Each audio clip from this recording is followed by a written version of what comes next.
पहले वाले केस में बहुत ज़्यादा वॉल्यूम है, लेकिन धीरे-धीरे केस नंबर 1 से 2 की तरफ आप जा रहे हो, तो क्या हो रहा है देखो, वॉल्यूम एकदम ही खत्म हो गई, ठीक है? मतलब बहुत कम हो गई वॉल्यूम, वॉल्यूम बहुत कम हो गई हम लोग, ठीक है? ध्यान से देखो, जब 2 से 3 में जा रहे हैं तो क्या हो रहा है? क्या दिखाई दे रहा है आपको यहाँ पे? जब 2 से 3 में जा रहे हैं तो यहाँ पर हमारा कांस्टेंट हो गया वॉल्यूम, यानी वॉल्यूम बिल्कुल भी नहीं हिल रहा। अब देखो यहाँ पर जब आप डायग्राम में आके देखोगे, तो हम जब 2 से 3 में गए थे, तो आपको क्या दिखाई दे रहा है?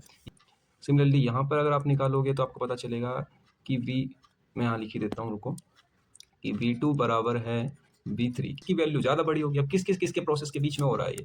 तो आप देखो यहाँ पे 4 और 1 के बीच में हो रहा है। यानी यहाँ पे 4 1 में कौन बड़ा है आपको नहीं पता, क्योंकि V1 is equal to V4। तो आपको इधर देखना पड़ेगा। तो अब T4 बड़ा है, T1 छोटा है, तो आप T4 की वैल्यू को आगे लिख देना, ठीक।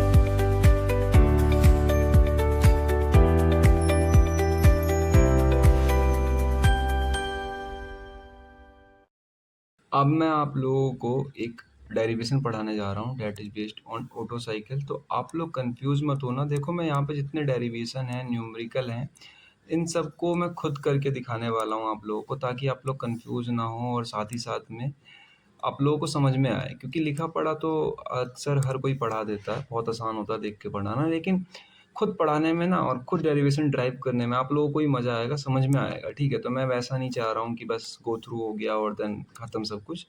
अब देखो ऑटो साइकिल के जितने भी नोट्स हैं, handwritten notes, theory portion, वो सब तो आपको मिल जाएगा। मैं यहाँ पे सिर्फ डेरिवेशन पढ़ा रहा हूँ, नोट्स में आपको सब मिल जाएगा। अब देखो जो ऑटो साइकिल होता है, बेसिकली इसको हम एक थर्मोडायनेमिक साइकिल कहते हैं, ठीक है? ध्यान रखना, दैट इज़ नथिंग बट एक थर्मोडायनेमिक साइकिल। अब थर्मोडायनेमिक साइकिल के अलावा इसमें एक बात और है कि इसको कुछ डिफरेंट नाम से हम बुलाते हैं, ठीक है? इसके अक्सर कुछ डिफरेंट नाम्स होते हैं, जो पेपर के अंदर नाम से ही पूछा जाता है। पहला होता है पेट्रोल इंजन, ठीक है? Petrol engine cycle. अब पेट्रोल इंजन साइकिल कह लो या फिर इसको कह लो आप SI इंजन साइकिल, ठीक है? अब SI इंजन साइकिल क्यों? क्योंकि पेट्रोल के अंदर स्पार्क इग्निशन लगा हुआ होता है, इसलिए हम उसको SI इंजन साइकिल भी कहते हैं। दूसरा इसका नाम होता है कांस्टेंट वॉल्यूम, ठीक है? मैं यहाँ लिख देता हूँ कांस्टेंट वॉल्यूम साइकिल, क्योंकि इस साइकिल के अंदर 2 बार ऐसी सिचुएशन आएगी, 2 बार, ठीक है ना? मैं यहाँ लिख देता हूँ 2 टाइम्स। 2 बार ऐसी सिचुएशन आएगी जब आपकी वॉल्यूम क्या है, कांस्टेंट हो जाएगी, ठीक है? आपकी वॉल्यूम पर्टिकुलर जगह पे कांस्टेंट हो जाएगी, तो 2 बार ऐसी सिचुएशन आएगी। तो ये ऑटो साइकिल का थोड़ा नॉलेज हो गया थ्योरी पोर्शन का, ठीक है? अब ऑटो साइकिल के अंदर हम लोग पढ़ने क्या वाले हैं, देखो मैं आपको समझा देता हूँ ऑटो साइकिल के अंदर है क्या। सबसे पहले तो इसकी थ्योरी है। थ्योरी देखो मैंने आपको ऊपर से ओवरव्यू दे ही दी है, इससे पहले भी आपको थ्योरी के बारे में अच्छा खासा बता दिया है। इसको पेट्रोल साइकिल के अंदर यूज़ करा जाता है, डिफरेंट बात है, कॉन्सेप्ट है। थ्योरी के बाद जब आप थ्योरी पढ़ लेते हो तो इसके PV एंड TS डायग्राम को दुनिया पढ़ाती है, ठीक है? मतलब आपको सब जगह जाओगे तो ये देखने को मिलेगा, लेकिन यहाँ पे एक चीज़ मिस कर देते हैं सब लोग, वो आप लोगों को पढ़ाऊंगा, चिंता मत लो।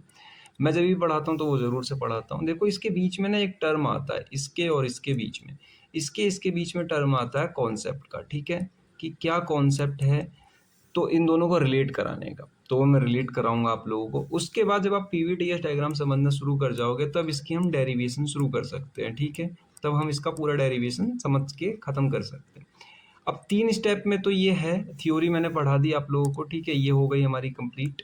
तो यानी आपको कॉन्सेप्ट समझना है, PVTS डायग्राम समझना है, डेरिवेशन समझना है, तो आपकी डेरिवेशन कंप्लीट हो जाएगी और आप कभी नहीं भूलोगे।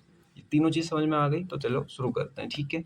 अब देखो यहाँ पे सबसे ज़्यादा ध्यान देने वाली बात ये है कि इससे पहले आप लोगों ने पढ़ा होगा सिलेंडर के बारे में, ठीक है? सिलेंडर के बारे में मतलब पिस्टन जो 4 स्ट्रोक सिलेंडर होता है वो आपने पढ़ा होगा। मैं यहाँ सिलेंडर बना दूँ कुछ?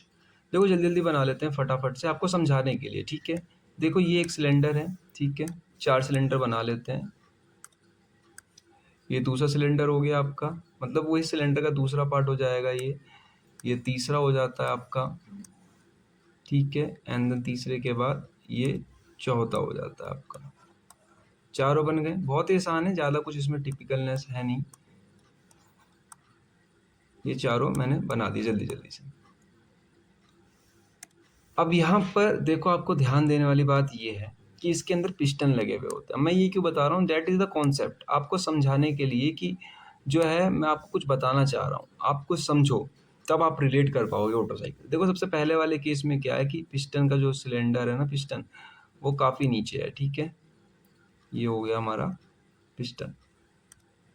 ओके, दूसरे वाले केस में क्या है कि पिस्टन जो है वो ऊपर चला जाता है, पिस्टन ये ऊपर आ गया।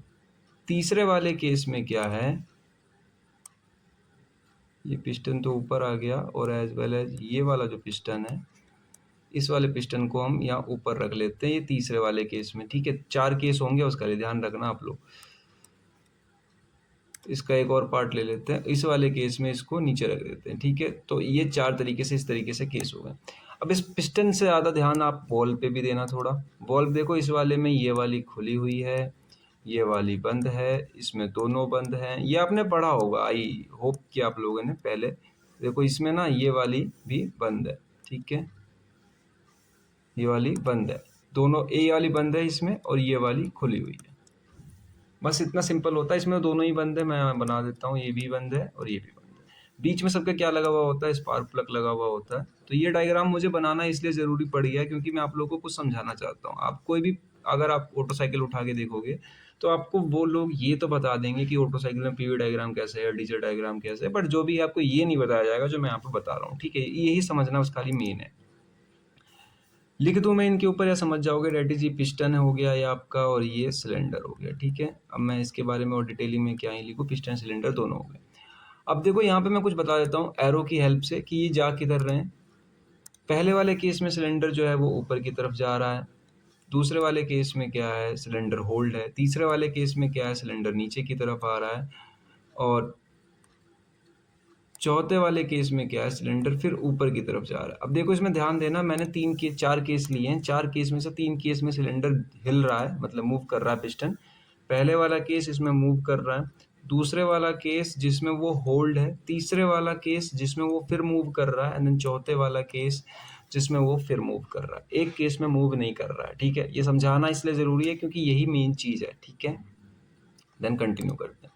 अब देखो यहाँ पे आप थोड़ा ध्यान से देखना, पहले वाले केस में ये जितने भी आपको दिख रही है, ये जितनी भी हो गई ऊपर की सारी चीज़ आपकी वॉल्यूम है। ठीक है, ये मैं लिख देता हूँ वॉल्यूम, लो लिख दिया। पहले वाले केस में बहुत ज़्यादा वॉल्यूम है, लेकिन धीरे धीरे धीरे धीरे केस नंबर 1 से 2 की तरफ आप जा रहे हो तो क्या हो रहा है, देखो वॉल्यूम एकदम ही ख़त्म हो गई। ठीक है, मतलब बहुत कम हो गई वॉल्यूम, वॉल्यूम बहुत कम हो गई, यानी वॉल्यूम कम हो गई, डेट मीन्स कंप्रेशन हुआ, यहाँ पे कंप्रेस हुई है कोई चीज़। ठीक है, उसके बाद अगर प्रोसेस नंबर 2 से 3 में जाते हो आप, 2 से 3 में, तो देखो यहाँ पे कुछ अमाउंट ऑफ इनपुट जा रहा होगा अंदर, फ्यूल मान लो या फिर एयर मान लो, जो भी अंदर जा रही है यहाँ पे उसको हम बर्न कर रहे हैं। ठीक है, बर्न करने के बाद, अब बर्न करने के बाद जो धक्का मिल रहा है हमें नीचे की तरफ में, एग्जॉस्ट पावर जो बाहर की तरफ मिल रही है, डेट्स इट, ये हमारा तीसरे केस में। तीसरे से अगर चौथे में जाओगे तो क्या होगा, तीसरे चौथे में जाओगे आप तो यहाँ पर जो हमारी क्रैंक शाफ्ट है वो नीचे की तरफ जा रही है, पिस्टन नीचे की तरफ जा रहा है, यानी यहाँ पर क्या हो रहा है, हमारा वॉल्यूम जो है ना वो फिर से एक्सपेंड होना शुरू हो रहा है। और तीसरे से चौथे में अगर आप जाते हो तो आप देखते हो कि काफ़ी ज़्यादा वॉल्यूम एक्सपेंड हो गई है, मतलब काफ़ी ज़्यादा अमाउंट में फिर से वॉल्यूम आपको मिल गई। ठीक है, जितनी पहले थी उतनी मिल चुकी है। अब वॉल्यूम के अलावा 4 से 1 में अगर आप फिर से जाओगे तो इस वाले केस में क्या होता है, यहाँ से कुछ ना कुछ बाहर निकल रहा होता है। ठीक है, तो यहाँ पे 4 केस आ गए, 4 में 5 केस बन जाते हैं। पहले से देखते हैं, यहाँ पे मैं लिख के समझाता हूँ आप लोगों को किस तरीके से 5 केस बन जाते हैं। यही चीज़ मेन है, अगर आपने ये समझ लिया तो समझो कि आपको पूरा ऑटो साइकिल का डेरिवेशन आ गया। ठीक है, सबसे पहले बात आती है केस नंबर 1 की, फिर आएगी केस नंबर 2 की। देखो 4 केस हैं बस खाली, बहुत आसान केस है। फिर केस 3 एंड देन फिर केस 4। ठीक है, 4 केस। पहले केस में क्या है कि हमारा जो पिस्टन है वो BDC से लेके, BDC मतलब बॉटम डेड सेंसर से लेके TDC तक मूव कर रहा है, और वॉल्यूम जो है हमारा, ध्यान रखना, वो कम हो रहा है, और इसको आप कंप्रेस भी कह सकते हो। ठीक है, कंप्रेस हो रहा है। दूसरे वाले केस में क्या है कि सिस्टम, मतलब सिलेंडर हमारा होल्ड है, पिस्टन हमारा होल्ड है, इसमें कोई फर्क नहीं पड़ रहा है, पिस्टन पूरा का पूरा कंप्लीटली क्या है, होल्ड है। और यहाँ पे क्या हो रहा है, हमारे सिस्टम के अंदर ना कुछ इनपुट डाली जा रही है, मतलब फ्यूल हो गया या कोई एयर हो गया, कुछ भी हो गया, फ्यूल एयर का मिक्सचर, वो इनपुट हो रहा है। केस नंबर 3 में क्या हो रहा है, केस नंबर 3 में हमारा पिस्टन जो है वो फिर TDC से की तरफ से लेके BDC की तरफ जा रहा है, मैं बोलूँ तो सिंपल आपका जो वॉल्यूम है वो बढ़ रहा है यानी एक्सपेंड कर रहा है, ठीक है। 4 केस हैं, चारों के चारों केस आई होप कि आपको समझ में आ रहे होंगे। केस नंबर 4 में क्या है कि सिस्टम जो है हमारा वो क्या कर रहा है, यहाँ पे हमारा सिस्टम बाहर की तरफ जो है आउटपुट दे रहा है आपको, कुछ वैल्यू जो है बाहर की तरफ दे रहा है आपको, यानी कि यहाँ पर आपको कुछ ऐसे एग्जॉस्ट गैस हो गई, जैसे यहाँ पे लास्ट वाले केस में देख सकते हो आप कि ये वाला सिस्टम खुला हुआ है तो यहाँ से कुछ वैल्यू बाहर निकल रही है, एग्जॉस्ट गैस हो गई, नाइट्रोक्साइड हो गई या कार्बन डाइऑक्साइड, जो भी एग्जॉस्ट गैस है वो बाहर निकल रही है, धुआं कह सकते हो आप, कचरा जो है वो बाहर निकल रहा है। तो 4 केस हो गए। अब इन्हीं 4 केस के ऊपर हमारा पूरा का पूरा ऑटो साइकिल वर्क करता है, ठीक है। तो जो ऑटो साइकिल है ना वो इन्हीं 4 केस के ऊपर पूरा का पूरा वर्क करेगा। इसलिए हम इसको समझने के लिए, ठीक है, कि कहाँ पे क्या हो रहा है, हमने एक साइकिल बनाई है, डेट इज ऑटो साइकिल। यही है ऑटो साइकिल। अब ऑटो साइकिल समझा में आ गया होगा आपको थियोरेटिकली मोटा मोटा। अब सीधा हम इसके पीवी डायग्राम पे चलते हैं। ये कॉन्सेप्ट मैंने समझा दिया। पीवी डायग्राम जैसे आप देखोगे आपको धीरे धीरे समझ में आने लगेगा। अब देखो पीवी डायग्राम मैं फिलहाल पूरे बड़े में बना रहा हूँ, थोड़ी देर बाद उसको छोटा कर देंगे, ठीक है। तो आप लोग कंफ्यूज मत होना। तो देखो यहाँ पे पीवी डायग्राम बनाने के लिए सबसे पहले क्या करते हैं, हम ग्राफ बना लेते हैं। तो देखो ये हो गया हमारा पी, ठीक है, और सिमिलरली ये हो गया हमारा बी।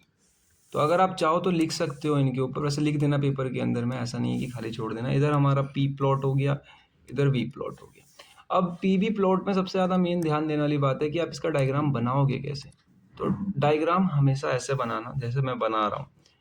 देखो एक पॉइंट यहाँ से लेना नहीं और यहाँ से यहाँ तक में एक सीधी लाइन ड्रॉ कर लेना, ठीक है। और सिमिलरली एक लाइन सीधी यहाँ पे ड्रॉ कर लेना, ठीक है। आप तो पेन से बनाओगे तो ईजिली बना लोगे। उसके बाद इसके इस टर्मिनल से लेके कर्व लाइन, थोड़ी दिक्कत हो गई, 1 मिनट रुको। कर्व लाइन जो होती है आपकी, इसकी यहाँ से लेके यहाँ तक एक कर्व लाइन ड्रॉ करनी है आपको, लेकिन ज़्यादा कर्व मत ड्रॉ करना, बहुत ही स्लाइटली कर्व ड्रॉ करना, ठीक है।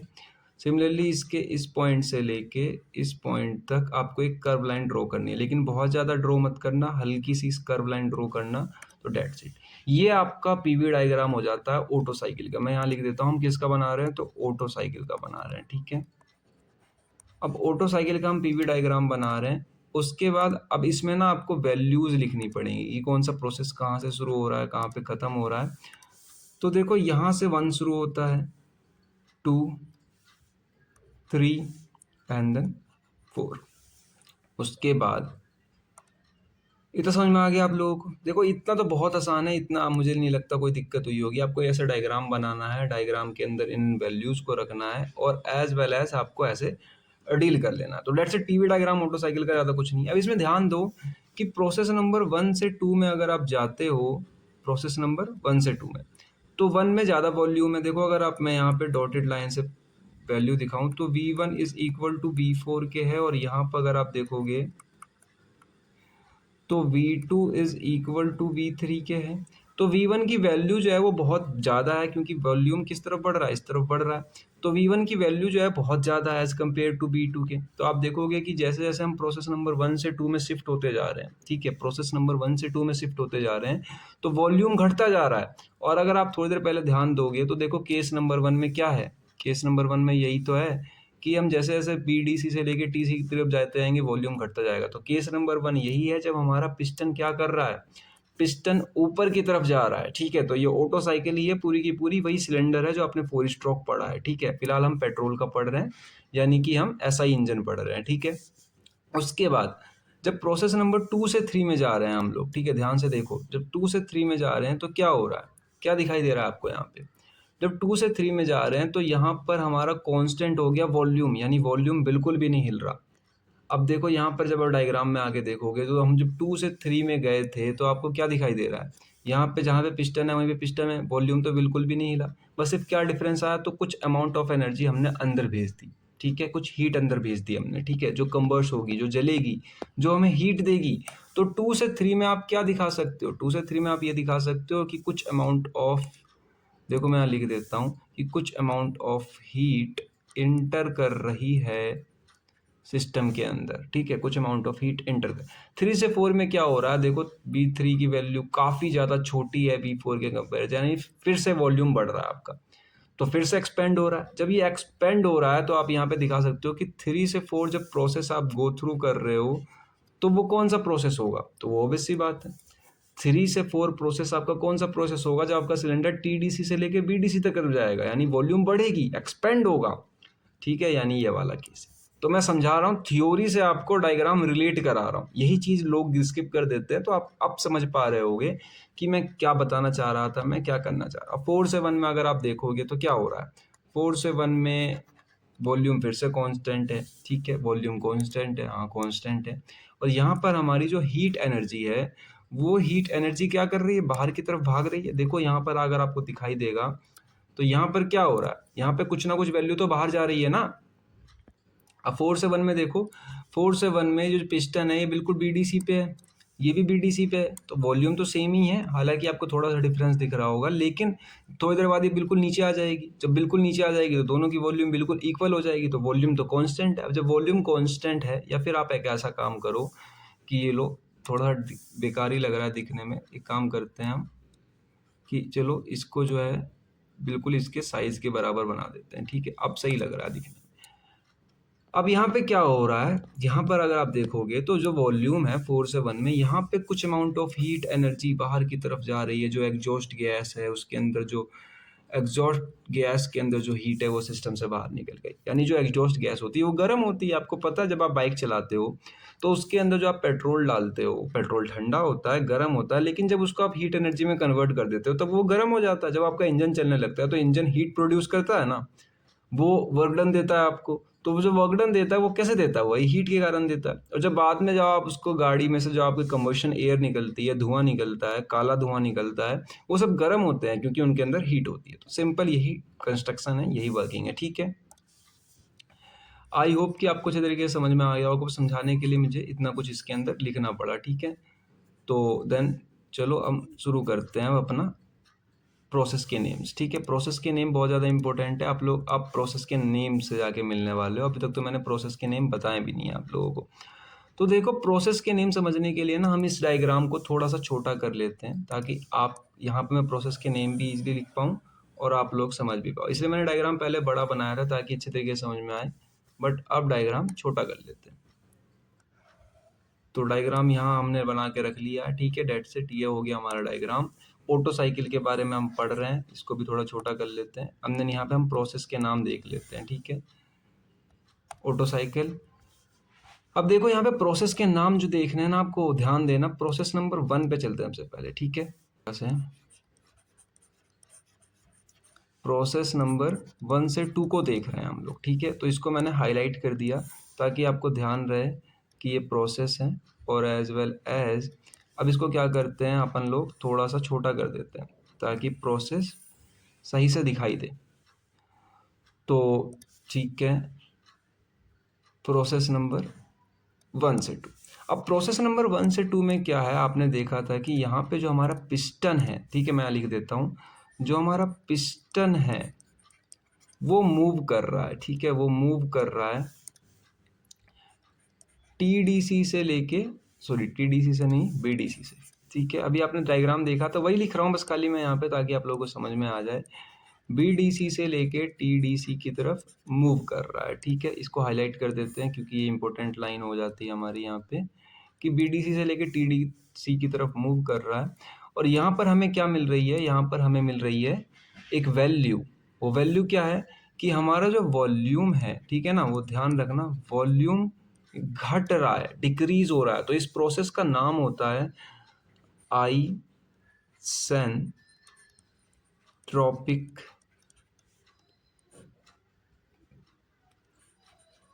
कंप्रेशन प्रोसेस, ठीक है। याद रहेगा आप लोगों को, that is isentropic compression process. उसका सिमिलरली बात करी जाए किसकी, तो पॉइंट 2 की, पॉइंट 2 यानी प्रोसेस नंबर 2। प्रोसेस नंबर 2 यहाँ पे लिख लेते हैं, तो डेट्स इट, ये प्रोसेस नंबर 2 हो जाएगा अपन लोगों का। चाहो तो मैं यहाँ पे हाईलाइट दे सकता हूँ आप लोगों को कि हाँ यहाँ तक जो है हमारी प्रोसेस नंबर बन रही है। ये प्रोसेस नंबर 1 की लाइन हो गई, मैं इसलिए हाईलाइट कर दे रहा हूँ ताकि आप लोग कंफ्यूज नहीं हो, ठीक है। उसके बाद ये प्रोसेस नंबर 1 हो गई। अब प्रोसेस नंबर 2 की बात कर रहे हैं हम, ठीक है। Process number 2,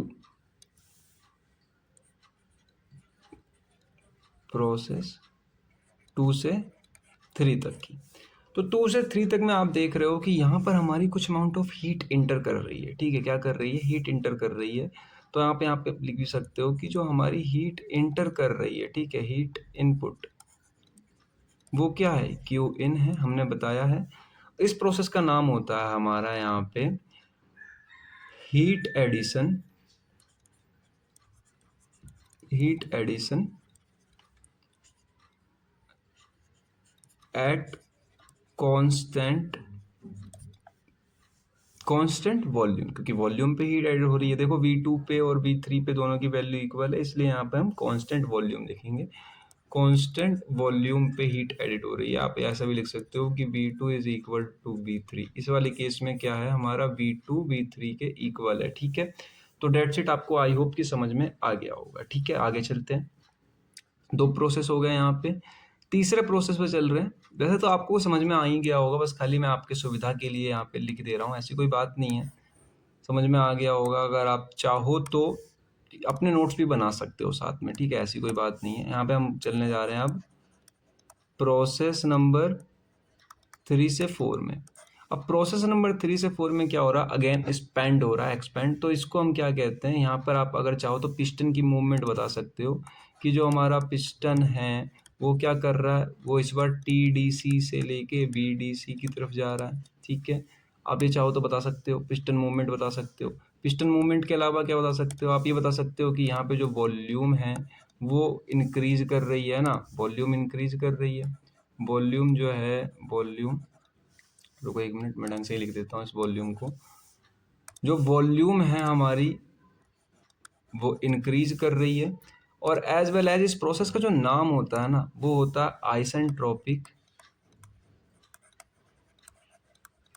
isentropic expansion process, क्योंकि यहाँ पे एक्सपेंशन हो रहा है, एक्सपेंड हो रहा है सब कुछ।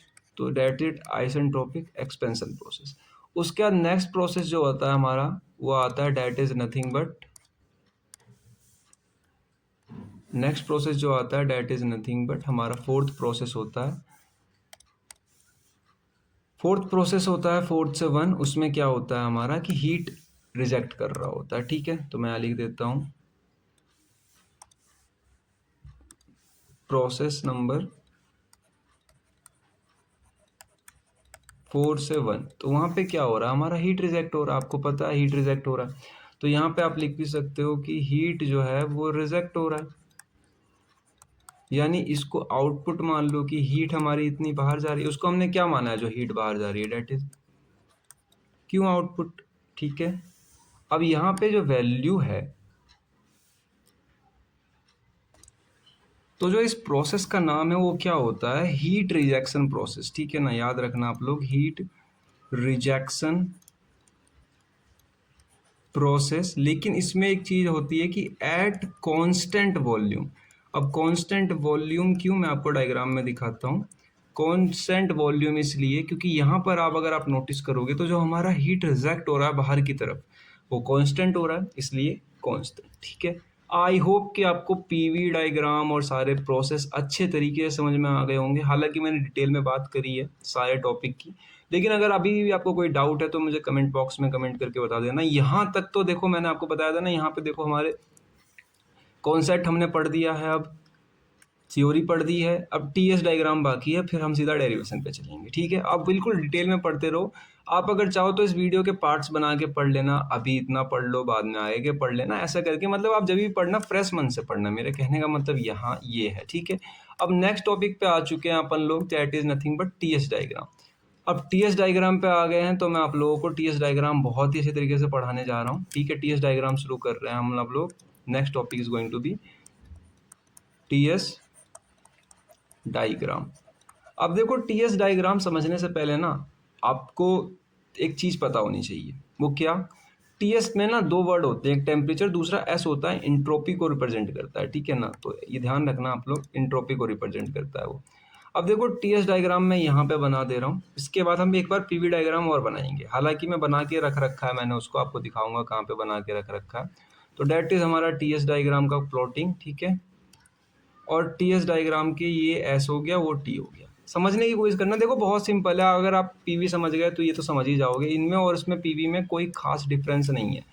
ये हो गया आपका टी और ये हो गया आपका एस, टी एस। अब देखो यहाँ पे इसको ही बनाने का सेम फंडा है, सिंपल, आपको कुछ नहीं करना है। आपको एक लाइन ड्रॉ करनी है जो मैंने आपको पहले बताया था, ठीक है। लाइन मैंने यहाँ ड्रॉ कर दी, लो ये लाइन ड्रॉ कर लेनी है आपको सीधी स्ट्रेट एकदम।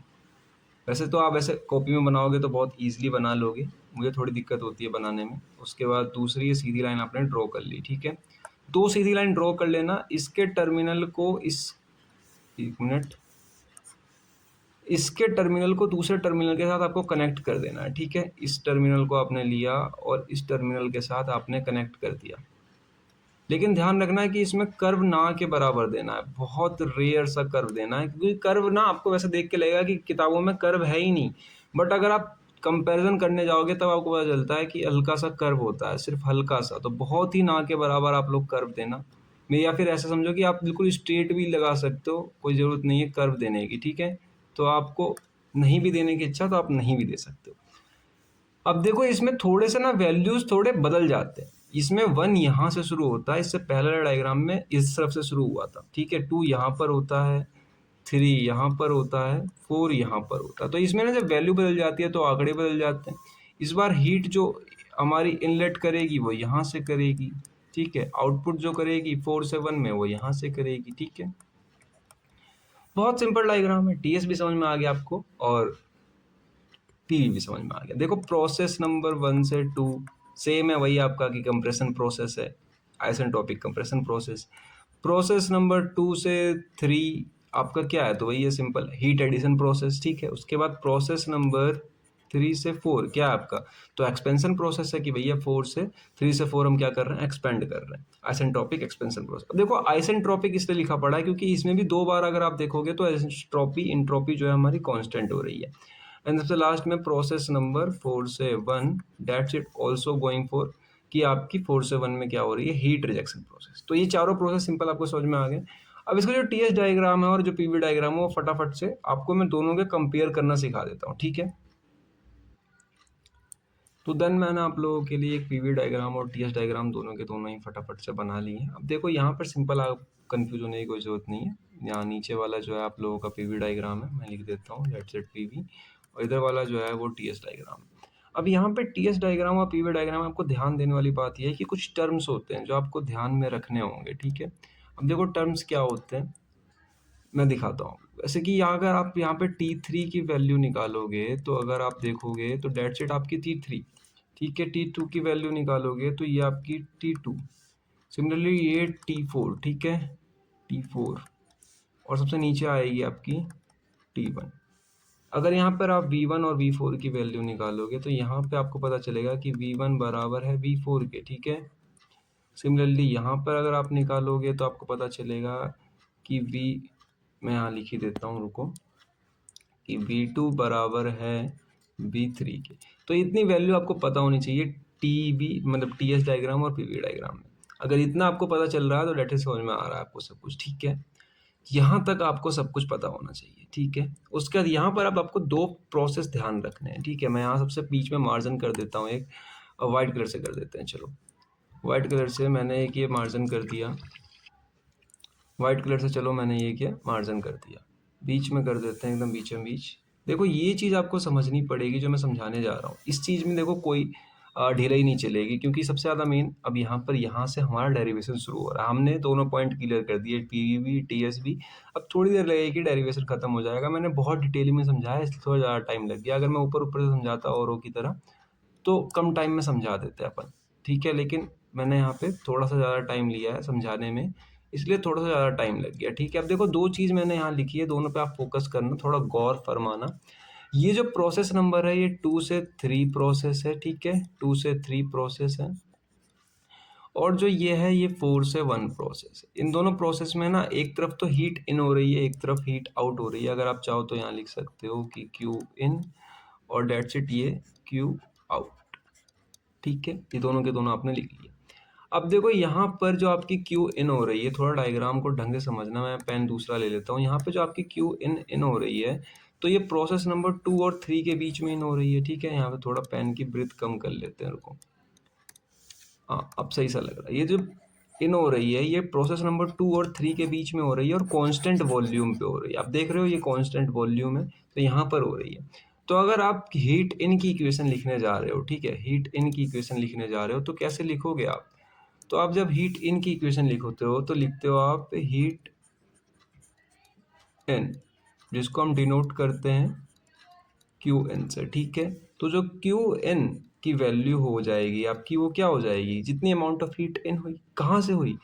तो कंट्रोल वॉल्यूम से हुई। मतलब एक वॉल्यूम था जो कांस्टेंट था। देखो यहाँ पर आपको साफ साफ दिख रहा होगा कि ये जो वॉल्यूम है ये कांस्टेंट है, क्योंकि यहाँ पे V2 और V3 की वैल्यू इक्वल है। 3 और 2 के बीच में हुई है। अब 3 और 2 में 3 बड़ा है या 2 बड़ा है, यानी यहाँ पर आप चेक नहीं कर सकते, इसलिए आपको आप कन्वर्ट करना पड़ेगा टीएस डायग्राम में। टीएस डायग्राम में देखो 3 बड़ा है या 2 बड़ा है। देखो 3 की जो वैल्यू है T3 ये रही और T2 ये रही। अगर T ऐसे बढ़ रहा है, ऊपर जाने पे बढ़ रहा है, तो T2 छोटा है, T3 बड़ा है। डायग्राम देख के ही आपको कुछ समझना है, इसलिए मैं कह रहा डायग्राम बनाना सीख लो पहले। अब देखो जैसे ही आपने देखा कि T3 बड़ा है, तो यहाँ पर आप एक चीज कर सकते हो। क्या कर सकते हो? देखो मैं बता रहा हूँ। यहाँ पे हम एक काम करते हैं, एक दूसरा कलर ले लेते हैं, ठीक है। यहाँ पर आप एक चीज कर सकते हो, यहाँ पर आप लिख सकते हो ब्रैकेट में जो बड़ी है उसको पहले लिख दो, T3 बड़ी है माइनस का T2, ठीक है। तो इतनी अमाउंट ऑफ हीट आपकी एंटर कर रही है, ठीक है। सीवी इसलिए क्योंकि वॉल्यूम वहाँ पे कांस्टेंट है, कंट्रोल मतलब constant volume. And T3 T2, अब T3 T2 में T2 आगे क्यों लिखा, T3 पीछे क्यों लिखा, मतलब आपको समझ में आ गया, क्योंकि T3 की वैल्यू बड़ी थी इसलिए इसको आगे लिखा, T2 की वैल्यू छोटी थी इसको पीछे लिखा। सिमिलरली दूसरे वाले केस में बात करी जाए तो यहाँ पे जो हो रहा है हमारा हीट जो है वो बाहर की तरफ जा रहा है, ठीक है। तो यहाँ पे लिख सकते हो हीट आउट, ठीक है। हीट आउट को हम किससे डिनोट कर रहे हैं? तो क्यू आउट से डिनोट कर रहे हैं, ठीक है। अब क्यू आउट की वैल्यू अगर मैं आप लोगों से पूछूं क्या होगी, तो सबसे पहली बात तो ये है कि यहाँ पे कांस्टेंट तो है, देखो आपको दिख भी रहा होगा, डेट्स इट कांस्टेंट। अब जब ये कांस्टेंट है तो यहाँ पे CV तो आएगा ही आएगा। अब CV आएगा तो आपने वो CV एज इट इज लिख दिया, CV। अब इसको डाल दिया आपने ब्रैकेट के अंदर में। अंदर क्या लिखोगे? अंदर जिसकी वैल्यू ज्यादा बड़ी होगी। अब किस के प्रोसेस के बीच में हो रहा है ये? तो आप देखो यहाँ पे 4 और 1 के बीच में हो रहा है, यानी यहाँ पे 4 1 में कौन बड़ा है आपको नहीं पता, क्योंकि V1 is equal to V4। तो आपको इधर देखना पड़ेगा। तो अब T4 बड़ा है, T1 छोटा है, तो आप T4 की वैल्यू को आगे लिख देना, ठीक है। तो बहुत सिंपल है, ऐसी कोई बात नहीं है कि आपको समझ में नहीं आएगा। तो आप यहाँ पे T4 माइनस का T1 लिख सकते हो। इसको इक्वेशन नंबर 1 मान लो, इसको इक्वेशन नंबर 2 मान लो। आई होप कि आपको इतना समझ में आ गया होगा। इसना कोई दिक्कत, कोई परेशानी मेरे ख्याल तो नहीं होनी चाहिए, क्योंकि बहुत ही सिंपल था, ज़्यादा कुछ था नहीं इसमें। अब यहाँ पे देखो मैं आप लोगों के लिए एक नई लाइन खींच देता हूँ, एक न्यू लाइन ड्रॉ कर लेते हैं। यहाँ पर मैं आप लोगों को एक चीज़ समझाना चाह रहा हूँ। चीज़ ये समझाना है मेरे को कि आपने इससे पहले एक फॉर्मूला पढ़ा होगा, ठीक है। अगर नहीं पढ़ा तो रिकॉल कर लो, ये फॉर्मूले की जरूरत पड़ेगी कि work done is equal to होता है आपका इनपुट, जितना आपने इनपुट हीट दी, माइनस का आउटपुट, मतलब जितनी अमाउंट में आपकी हीट बाहर निकली, जितना बच गया ना, जितना काम हमने कर लिया। एग्जाम्पल समझ लो, आप लोग से, आप लोग बाइक चलाते हो, कभी मोटरसाइकिल चलाते हो कोई सी, ठीक है। मोटरसाइकिल चलाते हो तो उसके अंदर क्या करते हो आप? 1 लीटर पेट्रोल डालते हो, ठीक है। 1 लीटर पेट्रोल में जितनी दूर तक आपकी बाइक चल के गई वो आपकी वर्क हो गई। बाद बाकी जितनी अमाउंट ऑफ हीट बाहर भाग गई उससे, ठीक है, वो आपकी हीट आउटपुट हो गई, मतलब बाहर चली गई। जैसे आप इंजन चलाते हो तो इंजन गर्म होता है, इंजन गर्म होता है तो हीट बाहर भाग रही होती है उस बाइक में से, तो मतलब जितनी बाहर भाग रही है वो आउटपुट, और जितना आपने बाइक चला के कन्वर्ट कर दिया वो सारी इनपुट, ठीक है, मतलब वर्क डन। तो आप ऐसा वर्क डन निकाल सकते हो। अब देखो हीट इनपुट की वैल्यू ये रही, ठीक है, मैं लिख दूं इनपुट ये रहा और आउटपुट ये रहा। तो अगर आप चाहो तो इन दोनों वैल्यू को ऐसे लिख सकते हो कि work done is equal to W in minus का W, मतलब Q आउट, ठीक है। ये फॉर्मूला हो जाएगा आपका, हो जाएगा नहीं हो जाएगा बताओ, सोचो एक बार, बोल के बताओ। ये फॉर्मूला हो जाएगा, ये फॉर्मूला इंपॉर्टेंट है क्योंकि आगे काम आएगा। तो ये फॉर्मूला हो जाएगा W is equal to Q in minus का Q आउट। अब यहाँ पे एक दूसरा फॉर्मूला और होता है, हालांकि ये फॉर्मूला आपके काम का है, आप थोड़ा सा पढ़ो फॉर्मूला क्या है। देखो ज़्यादा खतरनाक फॉर्मूला नहीं है, फॉर्मूला कुछ इस तरीके से है कि जो एफिशिएंसी होती है आपकी, चलो दिख नहीं रहा है, काम करते हैं इसको मिटो देते हैं, ऐसे ही लिख लेते हैं। लो, जो इसकी आपकी एफिशिएंसी होती है,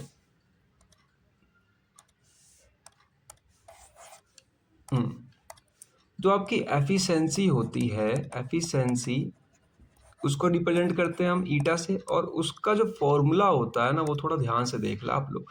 एफिशिएंसी का फॉर्मूला क्या होता है? एफिशिएंसी का फॉर्मूला होता है आपका कि work done divide by input.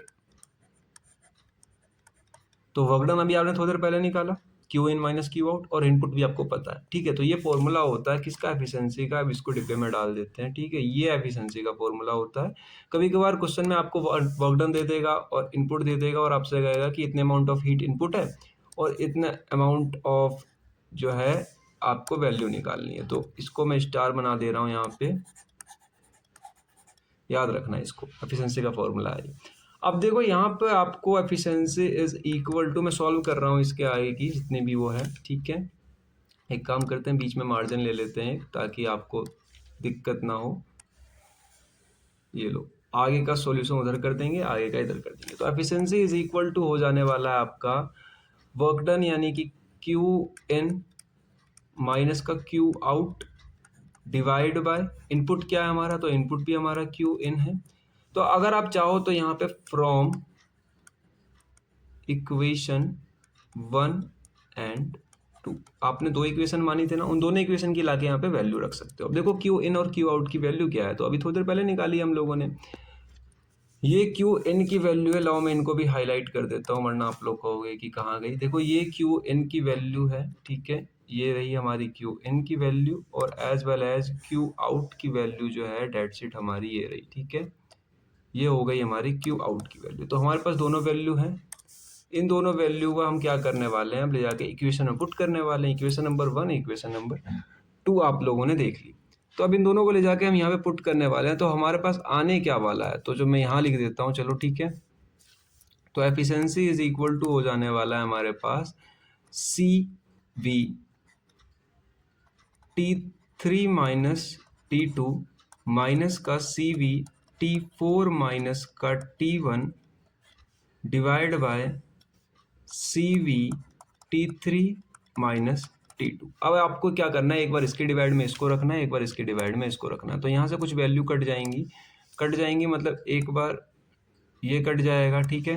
इसके डिवाइड में जब आप इसको रखोगे तो ये कट जाएगा, बचेगा क्या? मैं लिख के दिखा देता हूँ आप लोगों को। वैसे तो आप सॉल्व करोगे, बहुत सिंपल कैलकुलेशन है, ऐसा कुछ है नहीं। तो ये हो जाएगा आपका इज इक्वल टू में 1 माइनस का सी वी T4 माइनस का T1 divide bye T3 minus का T2 into multiply by C V, ठीक है। इतना बचेगा आपके पास। अब देखो यहाँ पर अगर आप चाहो तो आप एक चीज़ और कर सकते हो, ये स्टेप आपके हाथ में है कि आप इस सी वी से ये वाला सी वी भी काट सकते हो, ठीक है।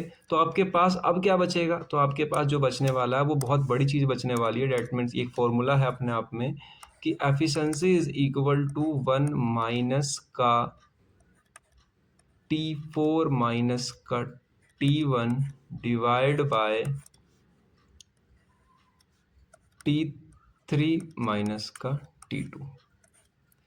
अगर आप इसको कैंसिल आउट नहीं करते, मान लेते हैं कि हम इसको कैंसिल आउट नहीं करते, तो आप देख रहे हो कि जो ऊपर वाली वैल्यू है, ठीक है, ये ऊपर वाली वैल्यू क्या है? अगर अगर आप जाके चेक करोगे ऊपर वाली वैल्यू, तो ये क्यू आउट दिख रही है, ये क्यू इन दिख रही है। तो इन दोनों को अगर आप पुटअप कर दोगे तो यहाँ पे एक नया फॉर्मूला भी बनता है, efficiency is equal to 1 minus का Q of out divide by Q of N.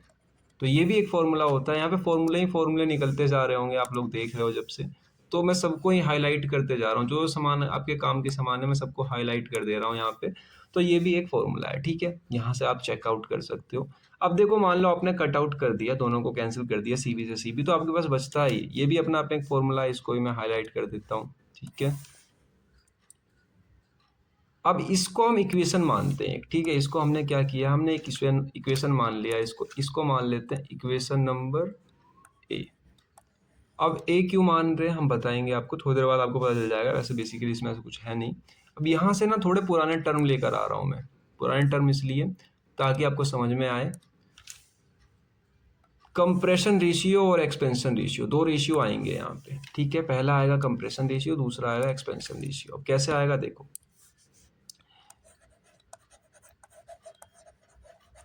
Compression ratio.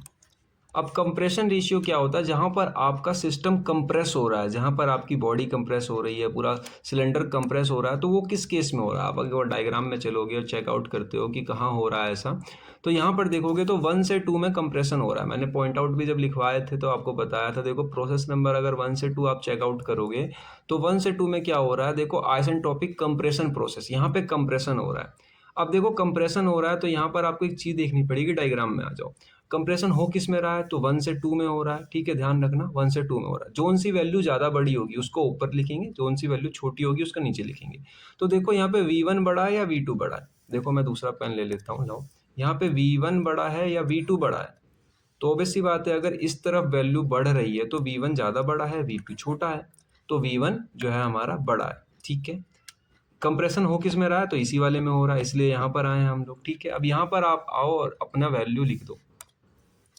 V1 बड़ा है इसलिए ऊपर, डिवाइड बाय V2 छोटा है इसलिए नीचे, इज इक्वल टू R।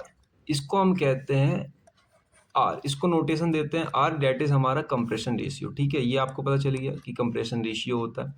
उसके बाद हम चेक करते हैं इसी पॉइंट पे कि V1 V2, ठीक है, V1 by V2 is equal to temperature, ठीक है। टेम्परेचर के पास जाओ, टेम्परेचर चेक करो 1 2 का। तो टेम्परेचर अगर आप चेकआउट करते हो तो कौन सा बड़ा है, देखो 1 यहाँ पे है, 1 ये रहा, ठीक है, 1 और 2 ये रहा।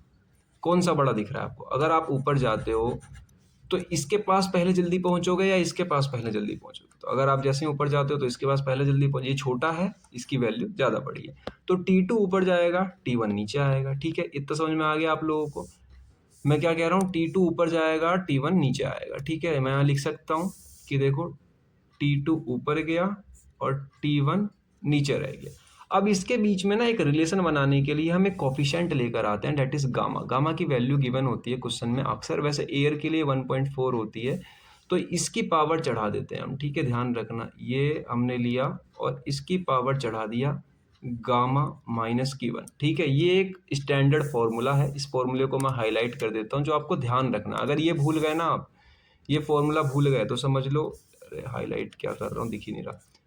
चलो एक काम करते हैं, इसको हाईलाइट कर देता हूं मैं,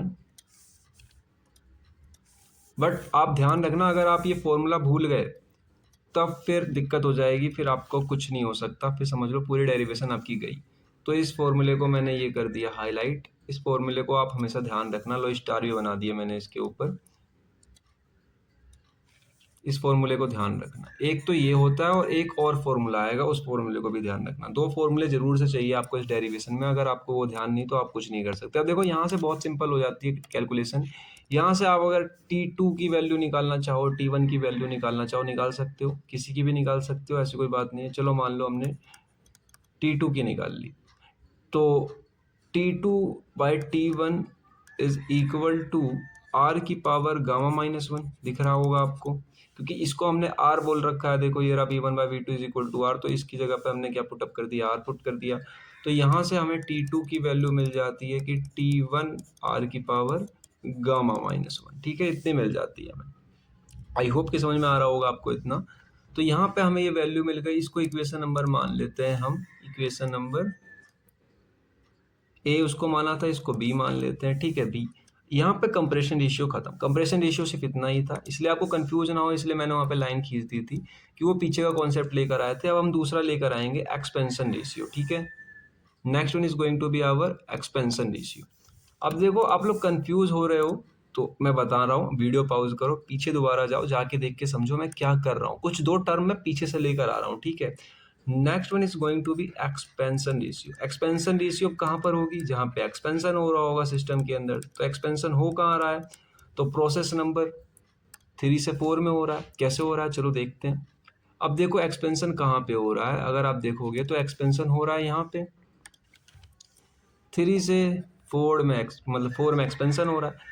3 में जो है v की वैल्यू छोटी है, 4 में जो है v की वैल्यू बड़ी है, तो 4 वाले को ऊपर रखेंगे, 3 वाले को नीचे रखेंगे। डायग्राम से ही हम डिसाइड कर रहे हैं किसको ऊपर रखेंगे, किसको नीचे रखेंगे। तो आप लोग कंफ्यूज मत होना, मैं बार बार कह रहा हूँ एक ही चीज़ कि देखो डायग्राम में ही देख कर आया हूँ, V4 बड़ा था, V3 छोटा था, तो इज इक्वल टू R, ठीक है।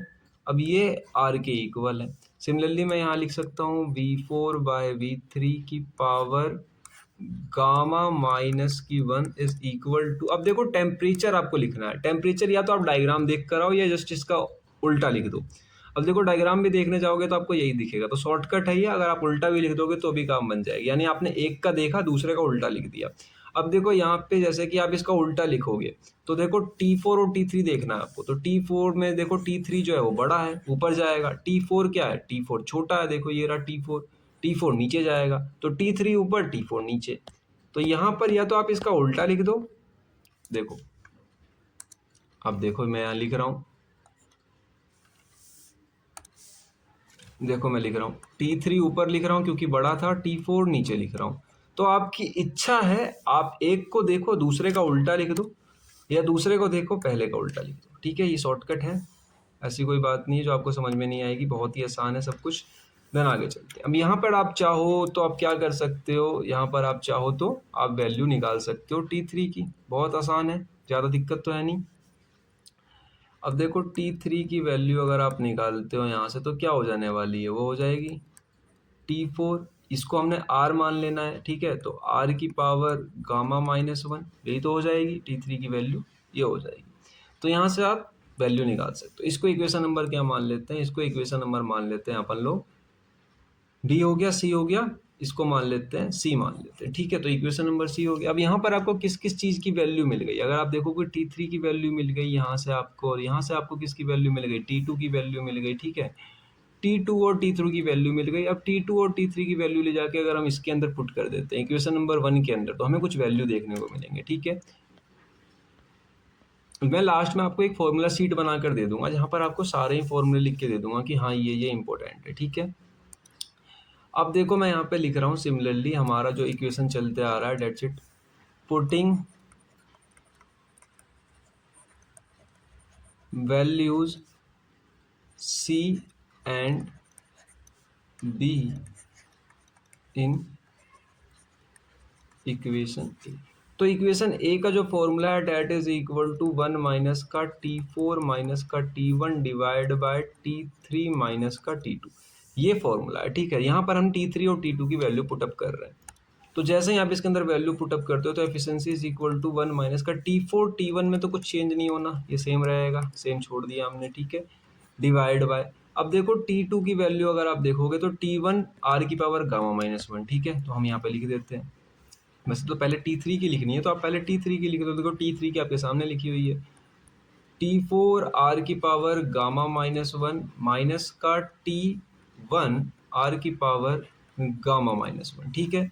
तो अगर आप देखोगे तो यहाँ से R की पावर गामा और R की पावर गामा, देखो यहाँ से R की पावर गामा और R की पावर गामा कॉमन निकल सकता है, तो आप अगर चाहो तो कॉमन में निकाल सकते हो। तो हम लोग लेट से कॉमन निकाल लेते हैं इसको, ठीक है।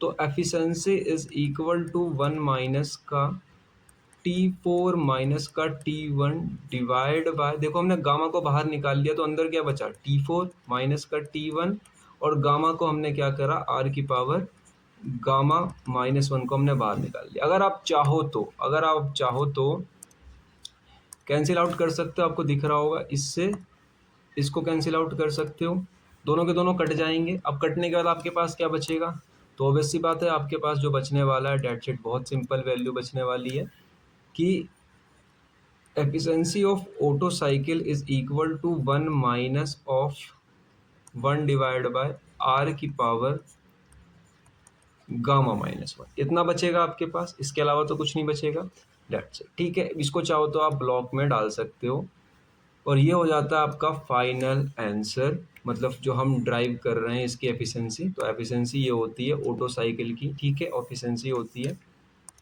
एक काम करते हैं, मैं यहाँ पे इसको हाईलाइट कर देता हूँ, ठीक है, हाईलाइट करके लिख देता हूँ ताकि और अच्छे तरीके से दिखाई दे, ये ओके।